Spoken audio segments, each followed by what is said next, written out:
Aujourd'hui est bien le jour des rameaux, le dimanche des rameaux, et nous allons prendre Luc au chapitre 19, les versets 32 à 44. Je lis dans la version second 21, et le titre du message de ce matin, c'est « Reconnais ton roi ». Reconnais ton roi. Comme il détachait l'ânon, donc c'est les disciples qui ont reçu des indications de la part de Jésus pour la préparation de la fête. Comme ils détachaient l'ânon, ses maîtres leur dirent « Pourquoi détachez-vous l'ânon » Ils répondirent « Le Seigneur en a besoin » et ils amenèrent l'ânon à Jésus. Après avoir jeté leur manteau sur son dos, ils firent monter Jésus. À mesure qu'il avançait, les gens étendaient leurs vêtements sur le chemin. Déjà, il approchait de Jérusalem vers la descente du mont des Oliviers. Alors toute la foule des disciples, remplis de joie, se mirent à adresser à haute voix des louanges à Dieu pour tous les miracles qu'ils avaient vus. Ils disaient « Béni soit le roi qui vient au nom du Seigneur, paix dans le ciel et gloire dans les lieux très hauts. » Du milieu de la foule, quelques pharisiens dirent à Jésus « Maître, reprends tes disciples. » Il répondit « Je vous le dis, si eux se taisent, les pierres crieront. » Quand il approcha de la ville et qu'il la vit, Jésus pleura sur elle et dit « Si seulement tu avais toi aussi reconnu aujourd'hui ce qui peut te donner la paix, mais maintenant cela est caché à tes yeux. Des jours viendront pour toi où tes ennemis t'entoureront d'ouvrages fortifiés, t'encercleront et te serreront de tous côtés. Ils te détruiront, toi et tes enfants au milieu de toi, et ils ne laisseront pas en toi pierre sur pierre, parce que tu n'as pas reconnu le moment où tu as été visité. » Amen. Reconnais ton roi.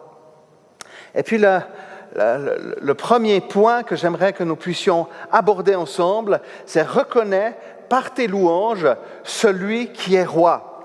Jésus arrive à Jérusalem pour la préparation de la fête de la Pâque. Les Juifs avaient la coutume de s'y rendre pour se purifier. Jésus sait très bien pourquoi est-ce qu'il va à Jérusalem, parce qu'il sait que le temps où il va être livré, où il va être crucifié, est en train d'arriver. Il y a une ferveur, on peut s'imaginer, Jésus en train de rentrer dans Jérusalem, et il y a une ferveur qui est en train de s'emparer des personnes qui sont présentes. Elles commencent à mettre leurs habits sur le chemin de Jésus. C'est un signe, on voit que c'est une coutume. On le voit aussi dans la Bible, dans l'Ancien Testament notamment, où il arrivait de mettre les habits par terre pour que le roi, le futur roi, celui qui avait été consacré, puisse passer. Donc cette coutume ne vient pas de n'importe où, on voit qu'il y a un véritable respect, il y a quelque chose qui se passe dans cette foule. Pour l'instant, ces personnes acclament Jésus pour tous les miracles qu'ils ont vus. Et il y a aussi certainement Lazare. Vous connaissez Lazare, qui est l'ami de Jésus, qui a été ressuscité, qui est un miracle vivant. On voit que Jésus arrive avec l'acclamation de la foule, mais il y a aussi une foule. Alors c'est peut-être pas la même, on voit aussi que dans cette foule, il y avait des pharisiens, des religieux qui étaient contre Jésus. On verra qu'il y a un autre type de foule qui va crucifier Jésus, qui va demander qu'on relâche Barabbas, qui est un meurtrier, qui est un sanguinaire, qui est un malfrat de la pire des espèces, à la place de Jésus.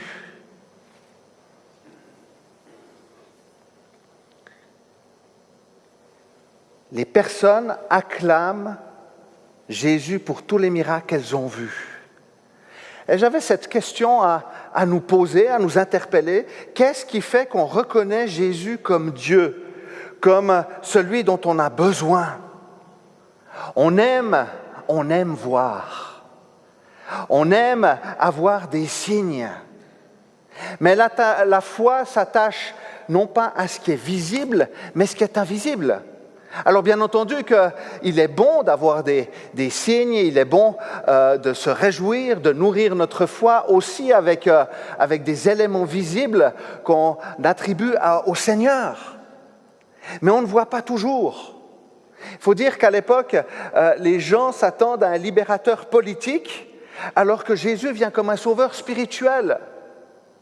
Et quand on parle de voir, Jésus n'arrive pas comme un roi avec son sceptre de fer à la main.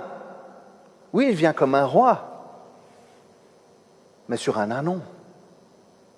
Il vient avec humilité, pas comme un conquérant sur son destrier, mais humble sur un ânon. Et nos attentes et nos désirs ne sont pas toujours ceux qu'on espère.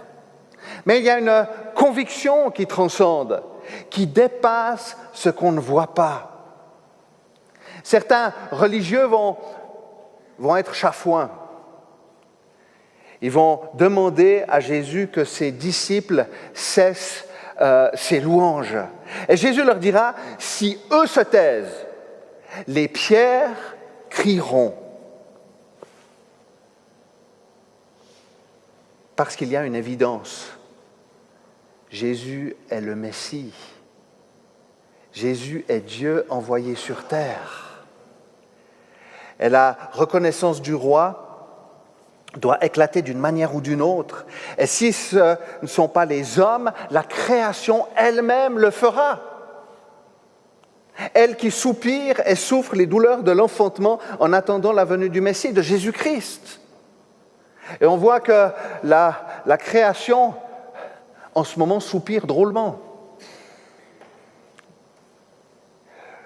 Le prophète Habakkuk, et j'ai trouvé intéressant, a dit ceci pour signifier l'injustice, dans Habakkuk 2,11, que la pierre crie du milieu de la muraille. La pierre crie du milieu de la muraille. Il signifie l'injustice. Et notre reconnaissance de qui est Jésus peut éclater au milieu de la tempête, des désastres, des incertitudes, des peurs et des difficultés. Parce que notre louange proclame la justice du Seigneur, proclame sa gloire, son autorité, son salut, sa délivrance, sa victoire. Et j'ai beaucoup aimé la parole de Robin, que je vais répéter pour ceux qui nous regardent par YouTube, où il y a une pièce, où il y a une fête qui est en train de se passer, où il y a des mets délicats. Peut-être que je vais rajouter 2-3 trucs, Robin, tu ne m'en veux pas, quand il y a de la nourriture. Et il y a une ferveur qui s'empare dans cette salle. Il y a des gens qui sont pleins de joie, qui sont en train de célébrer. Et la porte est entrouverte et il y a cet enfant qui va regarder. Et il y a cet appel qui dit, mais entre, ose entrer.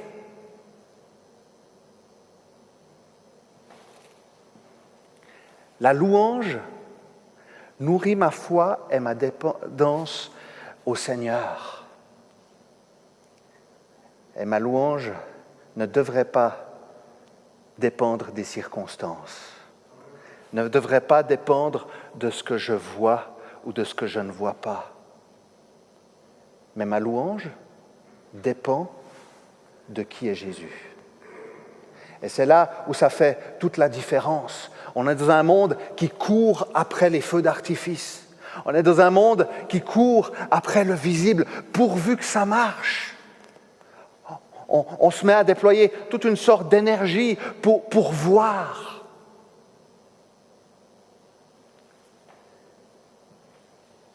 Jésus est venu avec humilité.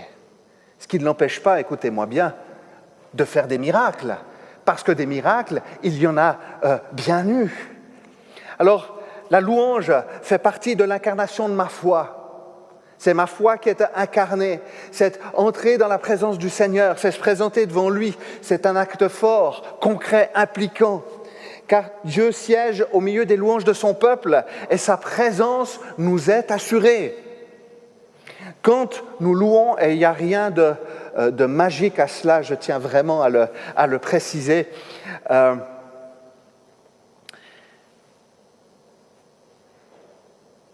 quand nous louons, l'atmosphère change, les nuages s'estompent, l'espérance peut renaître et la lumière paraît. De même que Jésus s'est avancé au milieu de la louange du peuple, il est présent au milieu de nos louanges et de notre reconnaissance de qui il est. Le psaume 32,7 dit ceci, « Tu es un abri pour moi, tu me préserves de la détresse, tu m'entoures de champs de délivrance.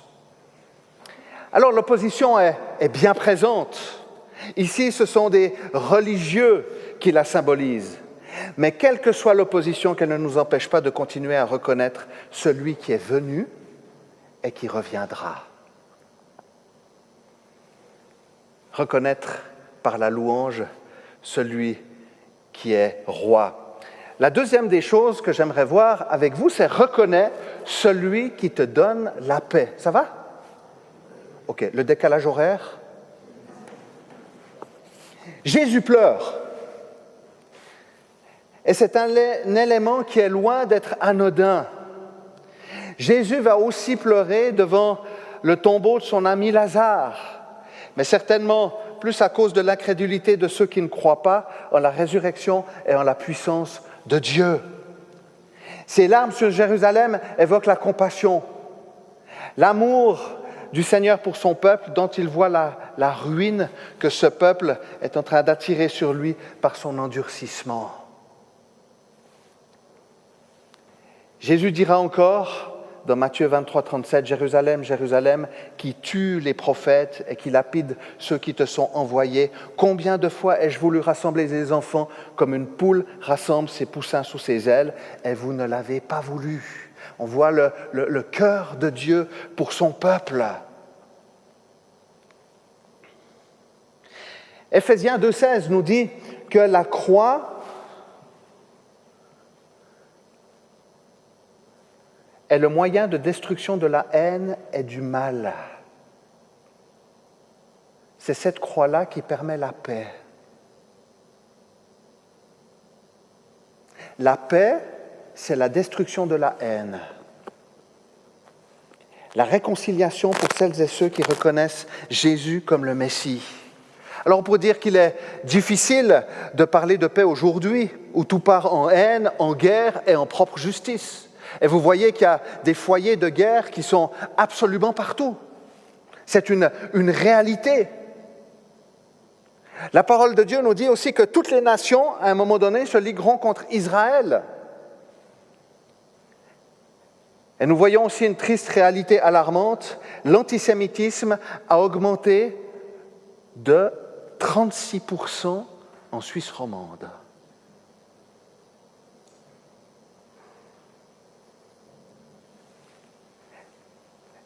Et j'aimerais préciser que je ne parle pas ici de politique, mais je parle de promesses spirituelles qui ont été aussi données pour Israël et que Israël reconnaisse Jésus comme le Messie, comme le roi, comme le Sauveur et Seigneur. Jésus est celui qui donne la paix et qui a détruit la haine par la croix. La haine attise la haine et est un cercle vicieux nourri par la colère, la peur, l'angoisse et le désespoir. Reconnaître la paix que Jésus donne, c'est aussi reconnaître qu'elle peut être en toi. Si seulement tu avais toi aussi reconnu aujourd'hui ce qui peut te donner la paix, que nos actes et nos paroles véhiculent la paix, la réconciliation et la consolation. Que votre douceur, dans Philippiens 4, il nous a dit que votre douceur soit connue de tous les hommes. Pas votre haine, pas votre jalousie, pas votre méchanceté ou votre colère, votre douceur. Que de même que la lumière est victorieuse dans les ténèbres, la paix et la réconciliation sont victorieuses de la haine et du mépris.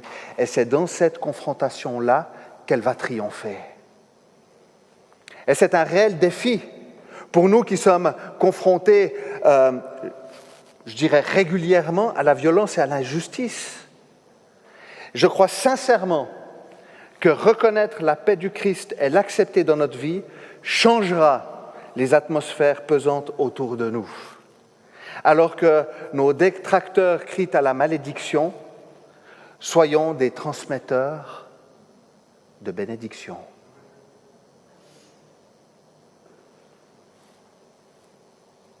Reconnais le roi par tes louanges, reconnais celui qui te donne la paix. Et puis j'aimerais terminer par reconnaître celui qui t'affermit. Vous êtes avec moi? Le peuple d'Israël s'est aveuglé et endurci et n'a pas reconnu le oint, le Messie, l'autorité du roi.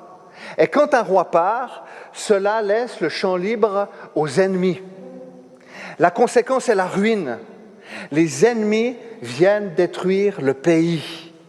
Et cette prophétie a été accomplie à la lettre au milieu de désastres inouïs 40 ans après, lors de la destruction de Jérusalem par les Romains. L'historien Joseph, c'est un historien des premiers siècles, qui raconte que les Romains ont élevé un retranchement, une sorte de rempart autour de Jérusalem. D'abord en bois, que les Juifs vont brûler, puis ensuite ils vont le faire plus solide en pierre. Jésus a aussi donné cette promesse, je vous le dis, vous ne me verrez plus jusqu'à ce que vienne le temps où vous direz « Béni soit celui qui vient au nom du Seigneur ». Dans Luc 13, 35. Cela veut dire qu'il va revenir et qu'il sera reconnu. Alors les fondations d'une maison sont ce qu'il y a de plus important. Si des fondations solides ne sont pas posées, la maison peut tomber en ruine. La foi en Christ est le solide fondement. Et c'est lui qui nous affermit, qui nous guérit et qui nous restaure. Et nous sommes bien conscients des failles dans la maison, conscients des endroits où il y a pu y avoir des infiltrations, où des remparts ennemis se sont élevés. Je vous raconte une histoire. Comme ça, vous allez tout savoir ce qu'on vit à la maison. J'ai ma femme qui secoue la tête. On a un petit problème chez nous depuis un moment. Mais si vous venez chez nous, il n'y a aucun souci. Hein. On a je pense, des fondations qui sont poreuses. Donc on voit que par endroits, il y a l'espèce de, pas une tapisserie, mais une espèce de peinture qui peut cloquer parce qu'il y a de l'eau qui remonte par capillarité. Alors on essaye d'aérer, on essaye de faire tout ce qu'on peut, etc. Et puis je pense que il y a des failles qui sont un petit peu partout. Preuve en est que nous avons une invasion de fourmis, mais comme j'ai rarement vu. Mais il y en a absolument partout. Et je peux vous dire que notre maison n'est pas encore une ruine, mais je peux vous dire que si on laisse la maison vivre de cette manière-là, sans y être dedans, dans quelques mois, la maison est une ruine.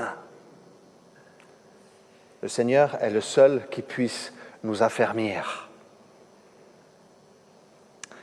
Les hauts et bas de la foi impliquent que nous avons parfois des manquements dans notre vie spirituelle, où nous subissons les assauts de la tentation.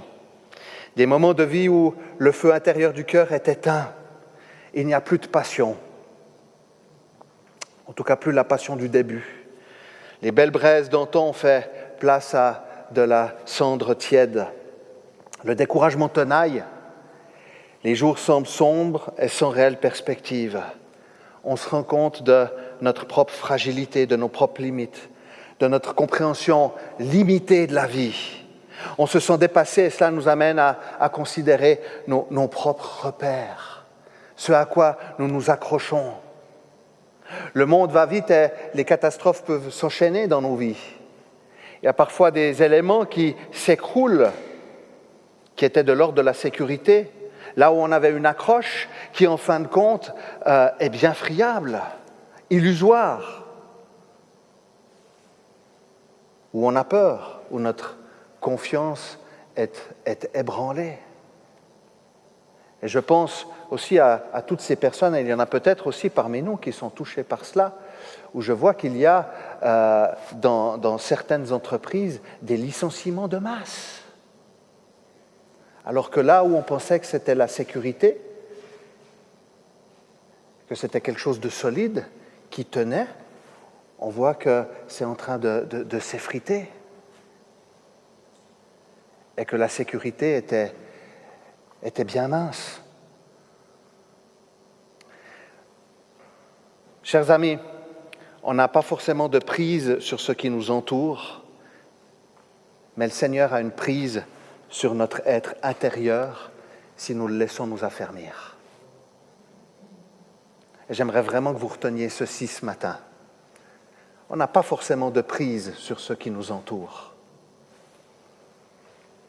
mais le Seigneur a une prise sur notre être intérieur si nous le laissons intervenir et nous affermir. Et pour terminer, j'aimerais nous encourager avec la parole de Dieu et plusieurs versets. Et je vais terminer avec ces versets-là que je vais vous dire. Dans 2 Timothée 2,19, « Cependant, les solides fondations posées par Dieu subsistent, porteuses de cette inscription. Le Seigneur connaît ceux qui lui appartiennent. Et tout homme qui prononce le nom du Seigneur, qu'il se détourne du mal. » 2 Corinthiens 1, 21, 22. « Or, celui qui nous affermit avec vous en Christ et qui nous a oints, c'est Dieu. Il nous a aussi marqués de son empreinte et a mis l'Esprit comme un gage dans notre cœur. » 2 Thessaloniciens 3, 3. « Le Seigneur est fidèle. Il vous affermira et vous préservera du malin. » C'est l'œuvre du Seigneur. C'est lui qui a le pouvoir de m'affermir. C'est l'œuvre de sa grâce. Je me rends compte que j'ai de la peine à m'affermir. Mais c'est son œuvre. Le Seigneur est fidèle, il vous affermira et vous préservera du malin. 1 Pierre 5, 10 dit encore ceci, le Dieu de toute grâce vous perfectionnera lui-même, vous affermira, vous fortifiera, vous rendra inébranlable.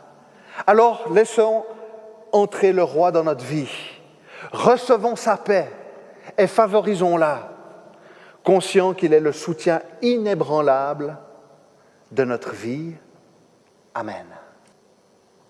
Alléluia. Seigneur, merci pour ta présence. Seigneur, nous te reconnaissons comme le roi, comme notre sauveur, comme notre Seigneur.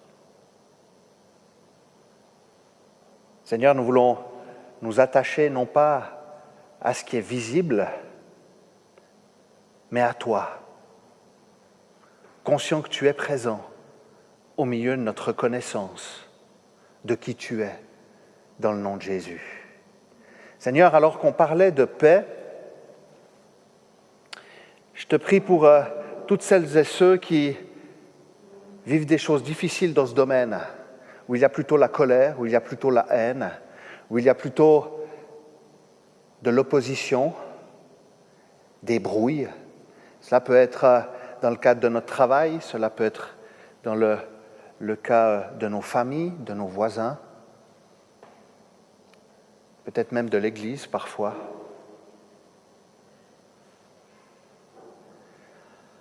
Et Seigneur, merci parce que tu remplis aussi notre réservoir de patience et de paix au-delà de toute mesure dans le nom de Jésus. Merci parce que tu es celui qui nous donne la véritable paix. Et je te prie, Seigneur, de venir encore nous en envahir ce matin dans le nom de Jésus. Merci parce que tu es celui aussi qui vient nous affermir. Seigneur, que personne ne se prive ce matin de la grâce du Seigneur. Cette grâce d'être accepté tel que l'on est. Cette grâce de là où l'on reconnaît d'être pardonné.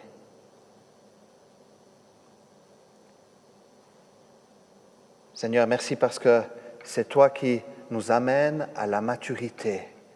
Et c'est toi qui consolides aussi notre être intérieur. L'apôtre Paul disait ceci, « Même si mon être extérieur se détruit, mon être intérieur se renouvelle. » Merci pour l'action de ton esprit, Seigneur, qui habite en nous, dans le nom de Jésus. Amen.